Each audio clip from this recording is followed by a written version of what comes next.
Friends, I need you to look at my shoes very closely. Okay. This one. Okay. This one is a little bit big. Yeah, I know. It's a different shoe, right? Because one shoe does not fit all. And when it comes to pallet and pallet gardening, one shoe does not fit all. In fact, they may not even fit at all, and they may look very different. I love my pallets. I do. In fact, we built a whole chicken coop for the meat birds out of pallets. Yeah, I love them. And I will even admit, we are indeed pallet collectors because we use on this off-grid homestead a lot of pallets because they serve many functions. And I, like maybe many of you, had dreams of creating pallet gardening. Pallet gardening! Oh, and I know where to get all the free pallets in the world. So I'm going to just look at a YouTube video and do what they do and create. I'm going to create that one, and I'm going to grow like that. Yeah.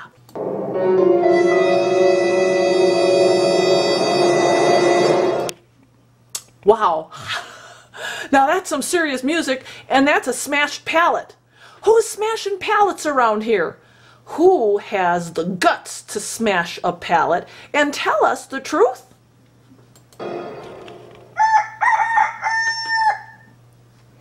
Hey. That lovely lady. She looks pretty innocent, but I tell ya, as soon as she uploaded that video, I could not believe. I felt like I was in like some type of recovery group.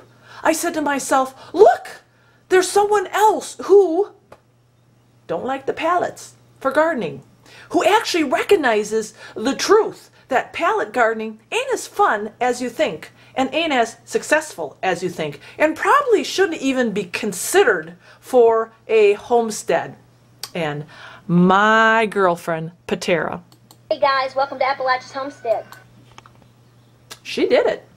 She told it just the way it is, and she took the little unicorns and poof, got rid of them. So now, I gotta do another testimony, because you friends need to hear the truth about the fantasy pallets. Come out here, and I'm gonna show you that my fantasy pallet garden that was supposed to kind of look like this. We did all the right things. Looks like this right now. Looks like a bunch of weeds is growing out of it, Starry. Yeah, it's kind of a weed collector now, and actually we use it for erosion control. See, look it's kind of holding up that wall there. But this is the fantasy that I want to talk about, because pallet gardening really is a fantasy that, you know what, I really believed. I really believed it. Mr. Hilder believed it. So what did we do? We went to the recycling center and got ourselves some pallets, a whole bunch of pallets, because it was a great idea. And we did what they told us to do. And this, this was our plan because YouTube said, just get the pallets. They're free. Fill it up with soil. So, we went and purchased 3 bags of soil because we're thinking 3 bags of soil. That's a reasonable purchase. We could afford that because it's going to give us vertical gardening. It's going to fill up a dead space and we can grow food.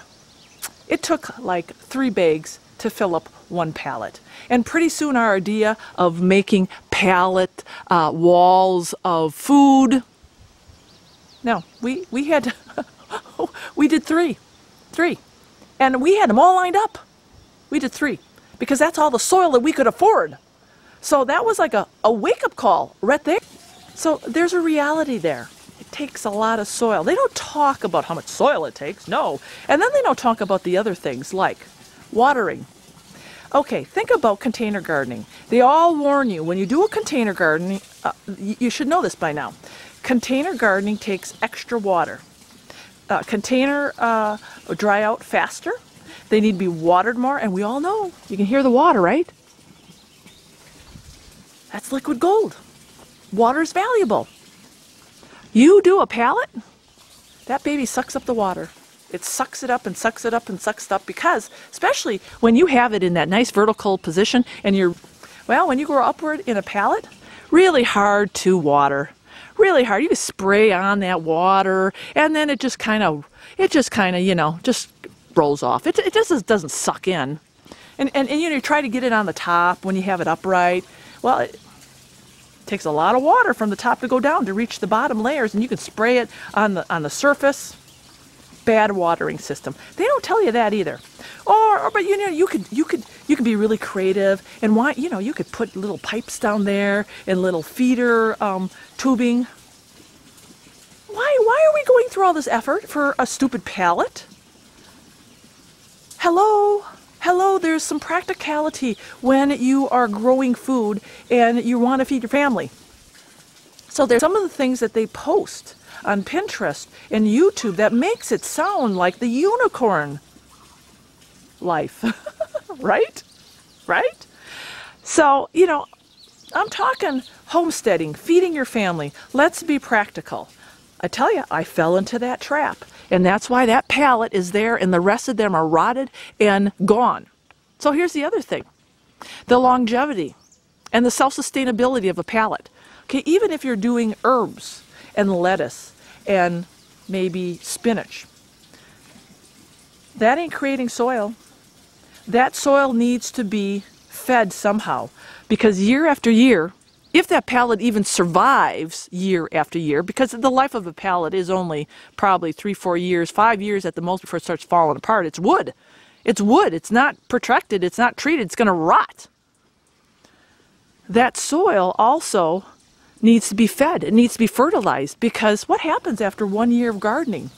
Well, if you're not doing something like a back to Eden garden method and then you're layering manure and all that stuff on there, that soil is going to be depleted. So now we have to somehow feed that soil where you're not putting chicken poop on top of a pallet that is up and down. No. How do you do that? You just stick the poop into the slots? No, so you got to feed it with chemical fertilizer or some type of liquid stuff. And maybe you get organic and that's fine, but more money. Oh, those free pallets are really getting expensive now. You see, and that was my frustration because when I invested all this time and energy and I invested in buying soil, I thought, man, this is a really bad idea. I can't believe we went down this road. I can't believe I was suckered into this. Okay, friends, we're moving inside now because we have to do a real quick Starry safety check.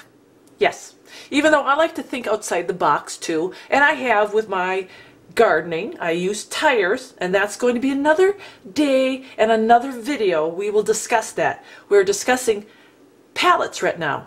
I really need you friends to sit down and consider the safety also of pallets because it's not as cut and dry as you think. See, I believe in honesty and just laying it out on the line so you friends get it. I'm not twisting anybody's arm, but when it comes to pallet, you need to open up your mind and think about pallets too. We all think, oh, pallets are just wood. They're just wood, kiln dry, they're safe. Really? Number one, wood is very porous. So even if you have the right logo, now pallets have logos on them, and the logos mean different thing. HT means heat treated or kiln drying.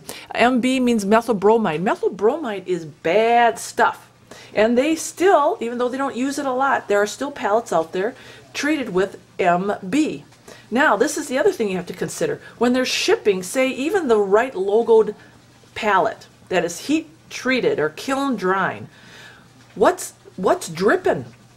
What's dripping on these pallets? What if they are shipping chemicals? What if they're shipping food? Think about this, food that could transmit a variety of bacteria into that porous pallet.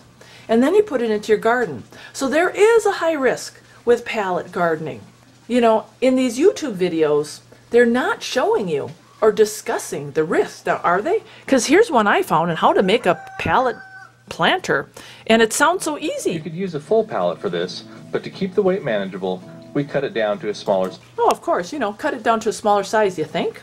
And then you know, just make your lines and then measure it, and then you put the top side down and staple that fabric down. Look at that, how easy it is.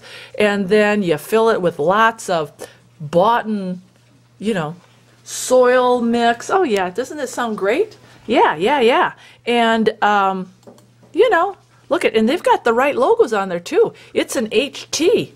Sounds great. And then they can put their garden herbs in there and their little flowers, and then you can even hang it up on the wall. Look at that. And it's supposed to look like that in the end. It's going to stay like that forever. Well, I don't know what that pallet was, what shipped on that pallet. I don't know. And that really worries me, because if it's HT, it's not protected. So if chemicals were shipped on that HT pallet, oh, that could be leaching right into that beautiful lettuce. See, friends, it's not as cut and dry as you think, and that's why Starry is here, and people like Pateron and people like Deep South Homestead. We're here to tell you the truth. Beware. It's not all about the unicorns.